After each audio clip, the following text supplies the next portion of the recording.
papers and whatnot, chatting, texting and whatnot, now you don't want to talk. Don't get shy on me now.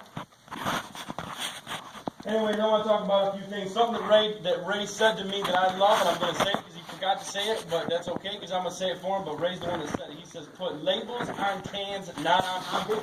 And I love that. That's right. Because we easily get so labeled. If you're an African American, you can be labeled. If you're a certain gender, a certain situation, around certain people, you get labeled. But your mistakes don't define you. They don't dictate where you're headed. They're just there to remind you. You are here because of a mistake that you made. That doesn't mean that the mistake defines you. It don't dictate where you're starting to be headed. It's just there to remind you that you don't need to do it no more. It's over. It's done with. Capiche? Goodbye. Good done. You know what I'm saying? Don't need to do it no more. I've been labeled. I am just like Ray. When you look at somebody and you look at them as disability, you got like a certain persona of what a person looks like that's got disability probably. We all hear whatnot of what a person maybe with disability looks like or acts like or talks like. Well, guess what? I got multiple disabilities. I have multiple disabilities. I'm ADHD. I'm dyslexic. I can't read very right. I can't comprehend right. It's hard for me to remember things. It's hard for me to concentrate. I'm loud. I'm obnoxious. I'm hyper. Can't sleep. All kinds of things I got wrong with me. That's one label. I was in special education my whole life. I was different from the time I went to school because I was different. I didn't read the way the kids read. I didn't comprehend the way the kids did. So I was put into a special class. How would you feel to walk? Is anybody in special ed here? You're in special ed, so you know. You know how it feels to be into a different class where all your friends are in one class and you're in a totally different area? I remember I was one of the popular kids in school, and everybody say, "Dude, where Tony? What classes you got?" And ain't nobody know what classes. I'm a special ed. I'm special. But you know what I'm saying? So, you know, there's a label right there. Another label is I'm a 2-time felon with no education. Because I didn't go to school to read. I didn't go to school to listen and to learn. I went to school to be the cool kid. I went to school because if I was the cool kid and I was the kid picking fights, I was the guy getting the girls. If I was picking fights and I was acting up, I was the one getting the beautiful women. For some reason why they do that, I do not know, but it just happens that way. I love attention. I'm an attention seeker. I love attention. That's why I'm up here. No, I'm just joking.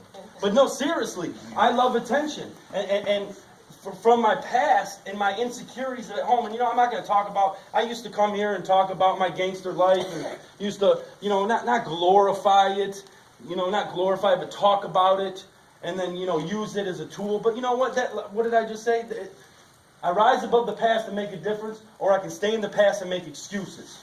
Yes, I'm a 2-time felon with no education that didn't even know how to read till he was 27 years old. I may have a 9th grade reading level now. It's better than when I came in and I couldn't read at all. I still don't know my times tables. I don't know how to divide because the streets don't offer that. They don't need that for me to do what I used to do. That's not in the thing. That's not when you sign up to be in the streets. They don't say, "Well, did you have a GED?" They don't sign up. You don't need that. But in the real world, even be a McDonald's person, you need that. So welcome to, if you don't got a GED, you probably ain't getting a job at McDonald's. Just being real with you. Try to get a GED. Try to get a job when you ain't got a GED. Try to get a job when you're a 2-time felon.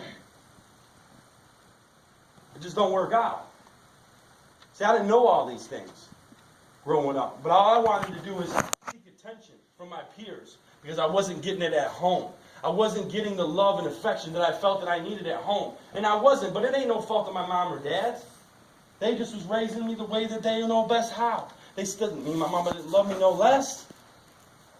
My mama loved me, but my mom had issues maybe too. We all have baggage, bro. Look at the, stand up, guy. See this big guy right here? Pretty tough, right? He's pretty tough. He looks like a pretty big dude from Southwest. Been shot with the AK-47. Was in gangs his whole life in Southwest Detroit. Well, hold that thing for me. That's pretty light. He could probably hold that. He's a big dude. We're going to hold that for a little bit, right? We're going to talk about he's going to hold that for a little bit.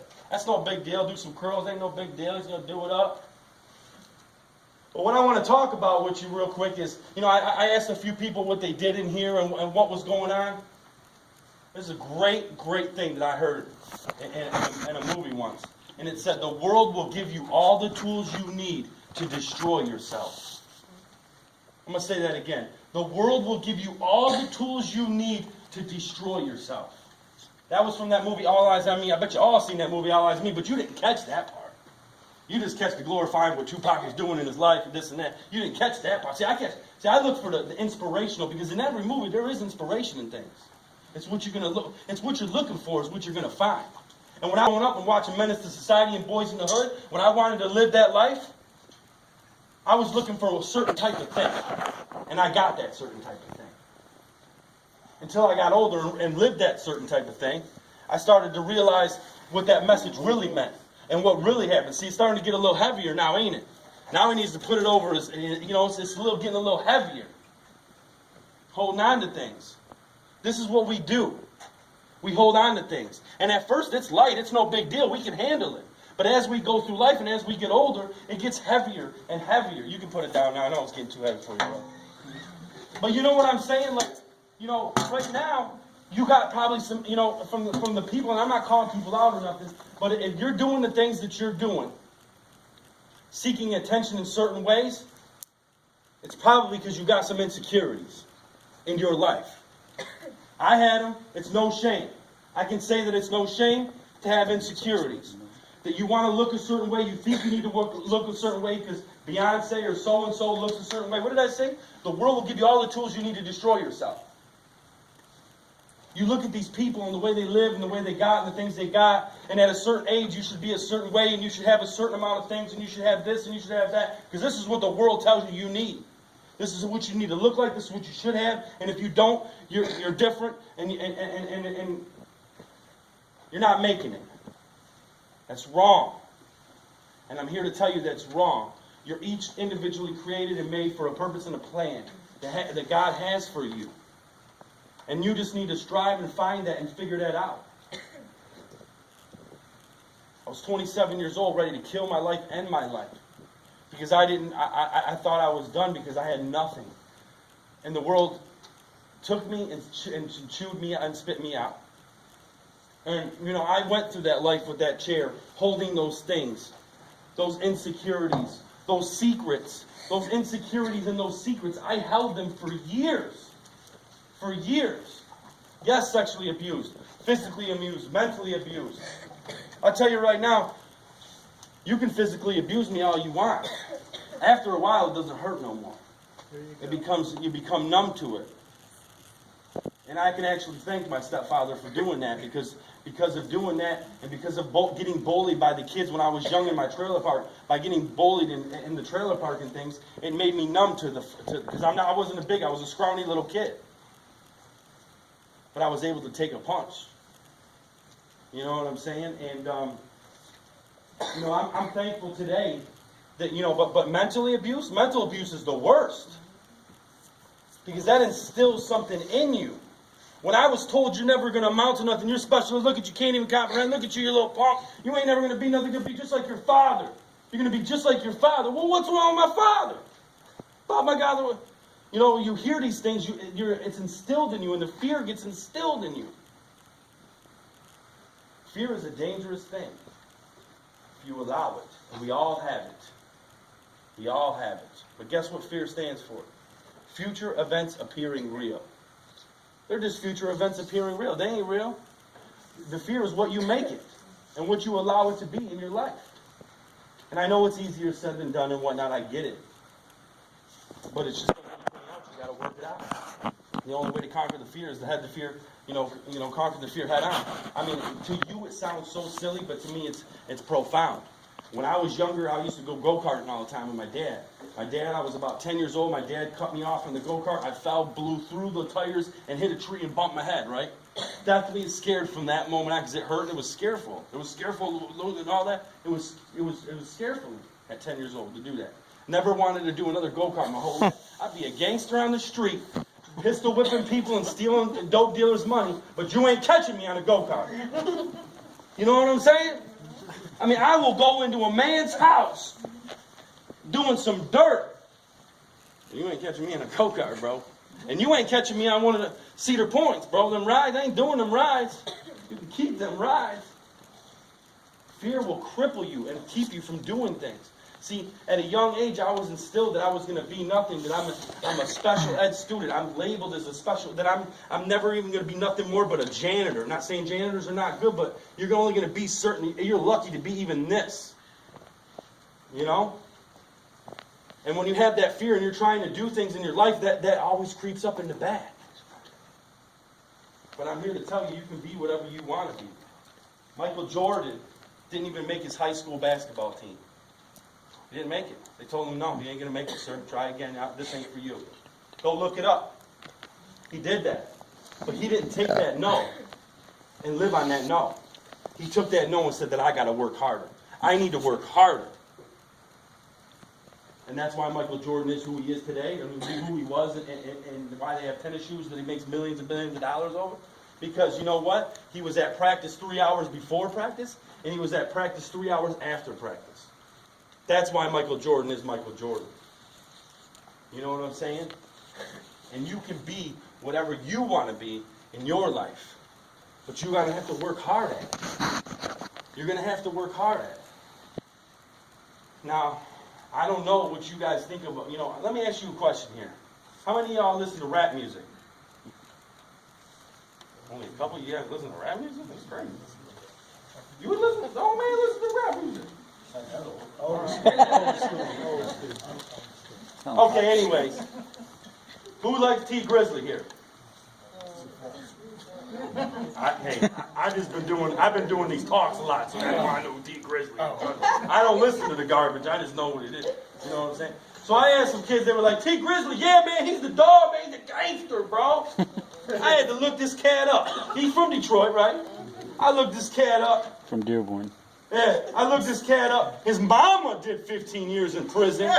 His mama maybe been a gangster. But he did time for stealing stuff out of somebody's house.